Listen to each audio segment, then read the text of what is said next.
भारत माता की भारत माता की वंदे वंदे भारतीय जनता पार्टी जिंदाबाद नरेंद्र मोदी जिंदाबाद।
नमस्कार। तीसरी बार महेंद्रगढ़ भिवानी लोकसभा से चुनाव लड़ रहे चौधरी धर्मवीर सिंह, जो कि भारतीय जनता पार्टी से उम्मीदवार है, महेंद्रगढ़ जिले के गांव सुरजनवास में पहुंचे। और आपको बता दें, बड़ी संख्या में जो मातृशक्ति, एक बार दिखाना चाहेंगे आपको घुमा करके कि बड़ी संख्या में जो मातृशक्ति वो भी मौजूद है।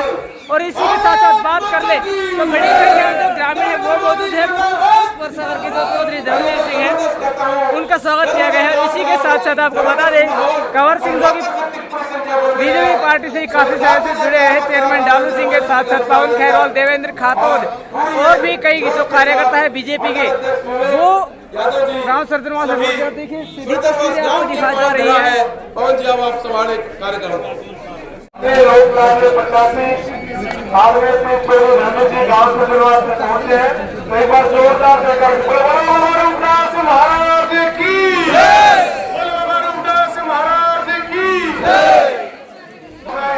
स्वागत अभिनंदन करते हैं। उनके साथ सम्मान हमारे स्वागत करते हैं। स्वागत करते हैं भाई रमेश राव पायलट जो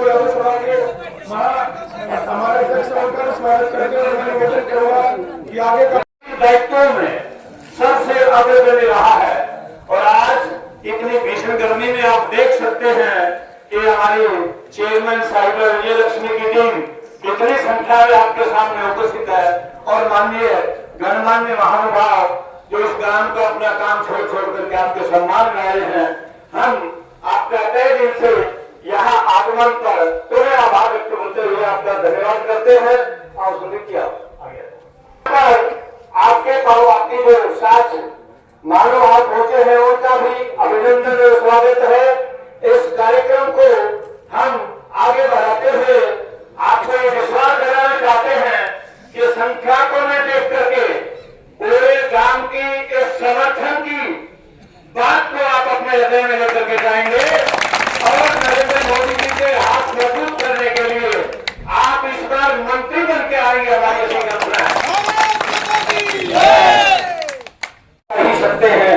इन्हीं बातों के साथ आप सबका आभार व्यक्त करते हुए मैं ज्यादा समय न लेते हुए इस गांव की सरदारी का धन्यवाद करते हुए आपको मैं माइक सौंपता हूँ।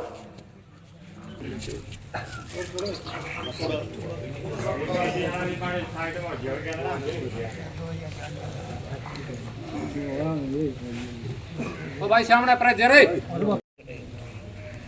फैलता है। इसीलिए जब भी कोई पार्टी चुनाव लड़ती है या कोई सामाजिक फैसला होता है तो सबकी निगाहें इस गांव के ऊपर जाती है हर बार कि सुरजनवास क्या बोल रहे हैं। क्योंकि मेरे से कई बार राव साहब कहते थे कि स्टार्ट करना है तो सुरजनवास से स्टार्ट करें। और इसीलिए सूरजनवास में न केवल पंचायत समिति की तरफ से बेटी विजय लक्ष्मी, बल्कि ये मान के चलो कि पार्टी के भी बड़े बड़े पद तुम अपने पास सूरजनवास के पास ही बिल्कुल।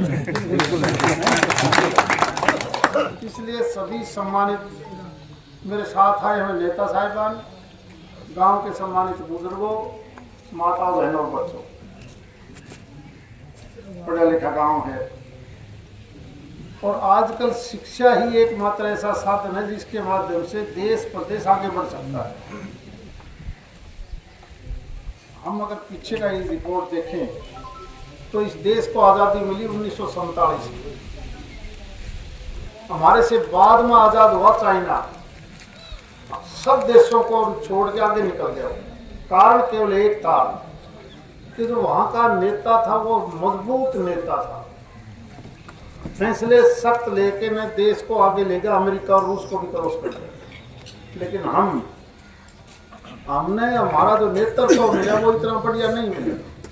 बहुत अरसे के बाद एक नरेंद्र मोदी के नाम से एक ऐसी सरकार बनी जिन्होंने बड़ी तेजी से आगे बढ़ना शुरू काम किया, बहुत तेजी से, और ऐसे ऐसे फैसले लिए जिसके बारे में कोई सोच ही नहीं सकता था।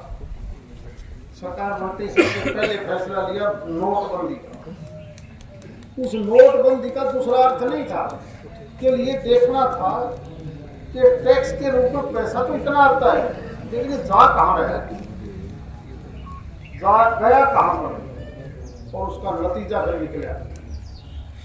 जब सब कुछ ऑनलाइन पर आया तो पता चला कि हर चीज पर टैक्स लगता है, जिस चीज को हम सामान खरीदते हैं। इस देश में धीरे धीरे मिलके एक कंपनी ला के मार्फत ऐसी ऐसी कंपनियां देश में खड़ी होगी जो पैसा लूट के विदेशों में भेजने लगे। 2.5 लाख ऐसी कंपनियां कब्जे में आ गई नोटबंदी के बाद। और वो कंपनियों का क्या काम, सामान इस देश से खरीदा, पाकिस्तान भेज दिया, किसी ने अरब कंट्रीज में भेज दिया, कोई यूरोप भेजता था, कोई अमेरिका भेजता था, चाहे वो कच्चा सामान हो या पक्का। यहाँ से सामान लिया, कुछ भेज दिए बाटे रोड़ी ले, और जब उस कंपनियों की पकड़ में आई तो आप हैरान रह जाओगे कि बजट के ऊपर कितना असर पड़ा उस चीज का। कांग्रेस जब छोड़ के गई सत्ता, आखिरी बजट उनका 18 लाख करोड़ रुपया था सारा साल। आज वो कंपनियां जाते ही वो बढ़ के 49 लाख करोड़ रुपया होगा देश का एक साल। और उसी पैसे से जो 1.5 लाख करोड़ रुपया खोज का बजट था, डिफेंस का जो बजट था, वो आज 4.5 लाख करोड़ दे दिए। इसीलिए बड़े बड़े हथियार जो दुनिया भर में जिनका कोई मुकाबला नहीं, वो हथियार भी खरीद लिए, बना भी लिए। अपना इधर का इलाका का फौजी बहुत है, पहले लेह लद्दाख से लेकर और नॉर्थ ईस्ट तक अगर वो जाता तो उसको बहुत दिन लग जाते थे, जा नहीं जाता था। चाइना वाले हमारे सिर पर बैठे थे, उनके एयर बेस भी वहीं थे, क्योंकि उन्होंने सड़कें पहले बना ली। आज जाके देखो अपनी सड़कें, पहाड़ को खोद के सुरंग बना के नेशनल हाईवे से भी बढ़िया सड़कें, सारे हिमालय को चीरते हुए बना, सारे अब नए नए बढ़िया हथियार खरीद लिए, देश बन के हमारे। क्योंकि आज दुनिया में बड़ी ताकतें छोटी ताकतों को खा जाती हैं। अब रूस और यूक्रेन का हाल देख रहे हो, डिस्टर्ब रहता है पाकिस्तान जैसा देश।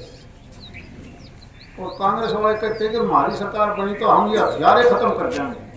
और जब हथियार खत्म हो गए तो देश के ऊपर कोई कब्जा कर लेगा, बचाएगा कौन? दूसरी तरफ उसी पैसे से सारे देश में मेडिकल कॉलेज सारे देश के डिस्ट्रिक्टों में बनाने शुरू कर दिए, एम्स बनने शुरू हो गए, IIT बननी शुरू होगी। और उसी पैसे से अगर हम देखें तो कितने नेशनल हाईवे बनने शुरू हो गए, उसी पैसे से रेलवे की स्ट्रेंथनिंग शुरू होगी, उसी पैसे से अगर ईमानदारी से देखो तो 80 करोड़ आदमियों को 5 किलो अनाज का शुरू कर दिया, आयुष्मान कार्ड की एक शुरुआत कर दी। अभी तो केवल गरीब आदमी तो 2011 की सेंसस पर था, अगले साल तो 70 साल से ऊपर का बुजुर्ग या महिला सारे कवर हो जाएंगे उस पॉलिसी में, 5 लाख वाले। और एक समय ऐसा आएगा इस देश का 142 करोड़ आदमी 5 लाख की गारंटी लेगा बीमारी हर साल। ये है प्रधानमंत्री जी की सोच। इसके अलावा आप लोग टीवी देखते हो, कांग्रेस या उसके सहयोगी दल, नाम उनमें से कुछ भी रखे क्या हो, जब डिबेट चलती है लोकसभा में तो दो चीजें आपने भी देखी होंगी। वो कहते हैं कि तुमने 370 खत्म गलत करी, हम 370 दोबारा लगाएंगे। और जब मोदी जी ने और अमित शाह ने कहा तुम लगाओ तो गए, इसका असर तो देखो क्या है। जब हमारा देश आजाद हुआ तो एक प्रधानमंत्री दिल्ली और दूसरा वहां के मुख्यमंत्री को भी धारा 370 की वजह प्रधानमंत्री की ताकत दे रखी। और उस ताकत की वजह से सन 52 से पहले सारी की सारी जमीन हिंदुओं के नाम थी। आज 1 इंच जमीन उन हिंदुओं के नाम नहीं है। वो जो बड़े बड़े लाडशाह थे, शेख अब्दुल्ला परिवार था या मुफ्ती मोहम्मद सैयद था, इन सब ने वो जमीन की फर्ज बदलवा के ने अपने नाम करवाया। 1 इंच जमीन नहीं है वहां। 30-40 साल तक कितनी कैजुअलिटी हुई है सिविलियन की, फौजियों की, और 370 हटते ही बिल्कुल अमन चैन हो। अब ये दोबारा 370 की बात करते हैं। एक कानून है CAA जो भारत सरकार ने लागू कर दिया। वो क्या है? वो केवल यही है कि भारत और पाकिस्तान जब अलग हुआ तो 23% आबादी हिंदू की बच गई पाकिस्तान में, गरीब आदमी थे रहेगी। और आज सिर्फ 1.5% रह गई है उनकी आबादी, सिर्फ 1.5%। कानून सिर्फ ये रक्षा करेगा कि जो आदमी इस प्रकार से उजाड़ दिए उनको हिंदुस्तान की नागरिकता देंगे स्थायी तौर पर। और वो क्या कहते हैं कि हम इसका विरोध करते हैं, ले तो सारे ले लो। तो ये भी कोई तरीका हो जाए, यानी एक सिर्फ वोट लेने के लिए राजनीति करते हैं। भारत सरकार की 10 साल पहले का भारत, 10 साल पहले का हरियाणा, आप एक बार अंदाजा लगाओ। आने जाने के रास्ते ठीक नहीं थे। आज 700 तो नेशनल हाईवे क्रॉस करते हैं अपनी अपनी लोकसभा में। चंडीगढ़ जाना हो, दिल्ली जाना हो, जयपुर जाना हो, थोड़े सालों के बाद तो इसी 152 की क्षेत्र होगी तो बॉम्बे जाओगे, सिर्फ थोड़ा सा टुकड़ा 60 किलोमीटर का 200 के बीच का काम चालू है, वो भी लेकिन एक सालों में पूरा हो जाएगा। भविष्य देखना चाहिए। बड़ी मुश्किल से बहुत अरसे के बाद एक रफ्तार चली है देश की, एक रफ्तार चली है। और दूसरी तरफ आपने हमने कांग्रेस की सरकार देखी, हम उसमें शामिल नहीं। ये चुनाव दान सिंह का, धर्मवीर का, बहादुर सिंह का या किसी और का नहीं है। ये चुनाव तो सीधा देश का। मुझे जो वोट मिलेगा वो वोट सीधा प्रधानमंत्री नरेंद्र मोदी को जाएगा। दूसरे का जो वोट मिलेगा तो ना उनको पता कि उनका वोट किसको जाएगा। वो अपने प्रधानमंत्री का नाम नहीं लेते। वो तो पूछो तो ये कहेंगे हमने तो मोदी को हटाना है, बाकी क्यों हमने नहीं मिला। ये क्या तरीका है? 10 सीट है लोकसभा की हरियाणा की। रोहतक के बारे में कहीं रुपए देते कि रोहतक की सीट तो जा गई। ईमानदारी से सोचो, अगर उनका 1 सीट चली गई और उस MP का फिर क्या बनेगा? उसने बेरा प्रधानमंत्री तो मोदी बन गया, फिर सिर्फ एक बात कहेगा मैं के को मेरे चालक को नहीं, क्योंकि मेरे तो खिलाफ की सरकार बन गई। तो क्या फायदा उस वोट को वहां डालने का? कोई फायदा नहीं। आज के दिन मोदी की जरूरत है देश में। हमारे लिए सबसे बड़ी अच्छी चीज, अगर हम ईमानदारी से देखें तो 10 की 10 सीटें हरियाणा में, 10 सीट। सबसे ज्यादा प्रतिनिधित्व तो अगर हमें कहीं मिला है तो दक्षिणी हरियाणा को मिला, चाहे वो कृष्ण पाल गुर्जर हो, राव इंद्रजीत जी हो, और तीसरे से भूपेंद्र यादव हैं, तो तीनों हमारे। बाकी इतना बड़ा हिस्सेदारी कभी हमें नहीं मिली थी। और दूसरी तरफ के लोग सिर्फ एक बात का प्रचार करते हैं कि अगर इनको 400 सीट पार होगी तो ये संविधान बदल देंगे। संविधान की असली संविधान को कोई छेड़ नहीं सकता, उस रिजर्वेशन को कोई उंगली नहीं लगा सकता। हाँ, कुछ एक धाराएं हैं तो कांग्रेस ने भी बदली, बीजेपी ने बदली और भी बदली जाएगी। 150-200 के आसपास ऐसी बदलाव आया है। जैसे पिछले दिनों महिलाओं के जो था 3 तलाक का, वो इसलिए जरूरी था। 2 मिनट में रुके तलाक तलाक तलाक घर टूट गया। ये क्या मतलब हुआ? एक और बदलाव जरूरी है जिसके लिए हम कहते हैं कि हमें बहुमत की जरूरत है। एक मुस्लिम धर्म में तो कितनी शादी कर लो, और हिंदू धर्म में एक शादी, ये अनुपात बहुत खराब हो जाएगा। इसलिए देश का कानून सब पर एक जैसा लागू हो, एक शादी का मतलब एक ही शादी धर्म में हो सारा में, ये कानून का बदलना जरूरी है। और नाम क्या कहेंगे कि ये तो दूसरी चीज करेंगे। दूसरी तो तुम कर्नाटक में कांग्रेस की सरकार है, जाके देखो 1 महीना पहले उन्होंने कानून बना दिया कि ओबीसी की जो रिजर्वेशन है उस रिजर्वेशन में मुस्लिम शब्द और लिख दिया। गरीब मुस्लिम तो आज भी ओबीसी में है, लोहार है, धोबी है, तेली है। 18 करोड़ मुस्लिम को डाल के तुम किसका रिजर्वेशन पर डाका डालना चाहते हो, क्या करना चाहते हो? आज बीजेपी और कांग्रेस में बहुत अंतर है। बीजेपी की सरकार एक नजर से सारे प्रदेश और देश का विकास करती है। हमने रात में 10 साल पहले उनकी सरकार भी देखी, सारा का सारा डेवलपमेंट का काम केवल एक जगह, केवल एक रोक तक नहर का पानी आवे तो भी उनकी चाहे जमीन खराब हो जाए आगे नहीं देना। नौकरी भी छोटी नौकरी होती है, नल के खोलने वाली वो भी हमारे लाते। और जब से बीजेपी की सरकार आई है, और अपने गांव से अंदाजा लगाओ कि कितनी ज्यादा नौकरियां आपको सीधी मिलने लगी। उनकी सरकार आते ही एक जिला, ये सरकार आते ही सबको नौकरी, बराबर का हिस्सा, बराबर का पानी। ये नहरें पहले भी ठीक हो सकती थी, तेज पर पानी, अब कई नहरों में पानी कैसे बढ़ गया। और यही हालात रहे तो 2 साल के अंदर हमें इससे 1.5-2 गुना पानी मिले, क्योंकि सारे पानी से उन्होंने तो अपनी जमीन खराब कर ली, लेकिन उनको मंजूर नहीं था कि वो पानी लगाए। सरकार हाथ से चली गई, उनको क्या निधन था। सरकार दोबारा कैसे आए, चाहे आग लानी पड़ जाए, सरकार हमारी आओ, तो इस चक्कर में लगी हुई। क्या इसको प्रदेश देश मान लेगा? मैं तो नहीं मानता कि सारा प्रदेश शांति प्रिय देश है। ये देश कोई अफगानिस्तान नहीं। हम आप और सब सारी चीजें बहुत देख चुके हैं। इसलिए हम आपसे केवल प्रार्थना करने आए कि इलाका भी आगे बढ़े। अब माननीय प्रधानमंत्री जी का सपना देखो, पहले तो लोग बढ़ाते थे कि चावल का, फला का ये रेट बढ़ा दो, और इस प्रधानमंत्री जी ने मोटा अनाज से बाजरा हो, सरसों हो, इनके रेट इसलिए बढ़ाने शुरू करे। दुनिया में इस बात की डिमांड आ गई। अब ये वाला 600-700 रुपये आज 2.5 चलेगा। अगर यही रफ्तार रही तो ये 5,000 से कम मिलेगा आने वाले 2-4-5 सालों में।